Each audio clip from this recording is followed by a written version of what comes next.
Hey guys মই পলাশী পুনৰবাৰ এটা নতুন ব্লগ লৈ আহিছোঁ। আজি আমি যাবলৈ ওলাইছোঁ বাপুজী ভৱনলৈ আৰু তাত আজি দুখনকৈ নাটক পৰিৱেশন কৰিব শিশুসকলে। একচুৱেলি এমাহজোৰা কাৰ্যসূচীৰে শিশুসকলে কৰ্মশালা কৰি আছিলে আৰু সেই কৰ্মশালাৰ প্ৰশিক্ষণ দিছিলে ৰঞ্জন দাস ডাঙৰীয়াই অখৰাৰ জৰিয়তে। আজি সেই প্ৰশিক্ষণৰ অন্তত আজি দুখনকৈ নাটক মঞ্চস্থ কৰিব। এখন হৈছে জোনাকী মন আৰু আনখন হৈছে তেজীমলা। তেনেহ'লে বলকচোন, আমি ৰেডি হৈয়ে আছোঁ। এতিয়া 6:30 বাজিলে। বলক আমি নাটকখন উপভোগ কৰোঁগৈ আৰু মই এই ব্লগটোৰ জৰিয়তে আপোনালোকক কিছু মুহূৰ্ত দেখুৱাবলৈ চেষ্টা কৰিম। আপোনালোকে নিশ্চয় ব্লগটো শেষলৈকে চাব আৰু জনাব মোক কেনেকুৱা হৈছে কি কথা। আৰু খুব ভাল হ'ব বুলি মই আশাবাদী, কিয়নো শিশুসকলে খুব ধুনীয়াকৈ কৰিব যেন মোৰ অনুভৱ। কৃতজ্ঞতা জ্ঞাপন কৰিছোঁ।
মাছ ধৰলৈ গৈছিলে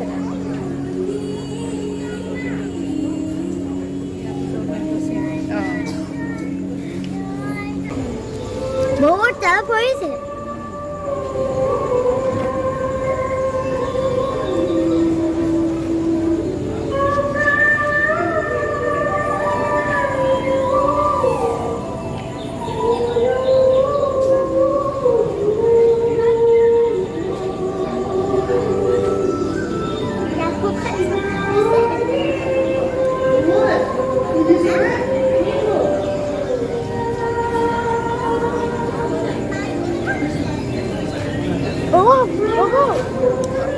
দেই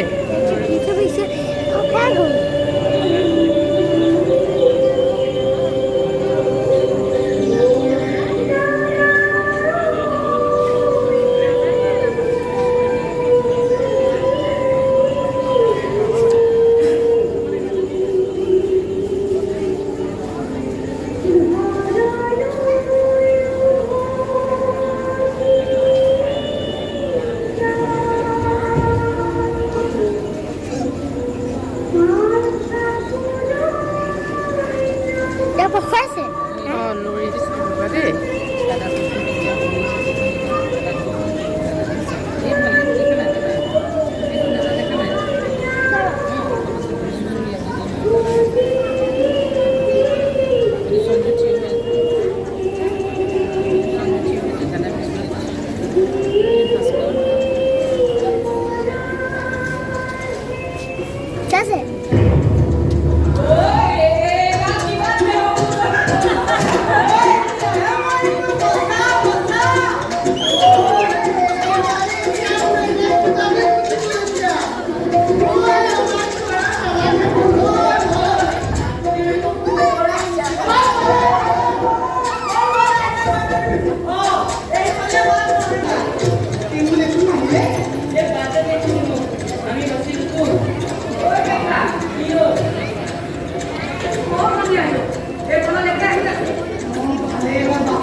তেখেতে মানপত্ৰ প্ৰদান কৰিব মনস্বিতা কাশ্যপ বৰুৱা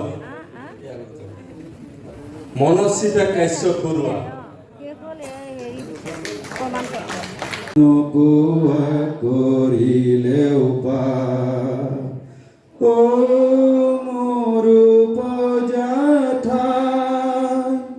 ও মোৰ অসমীয়াই চাই লওঁ এবাৰ মুখনি তোমাৰ হেঁপাহ মোৰ পলোৱা নাই। সমপক্ষাৰ্থী আপোনালোকৰ ওচৰত সেৱা যাচি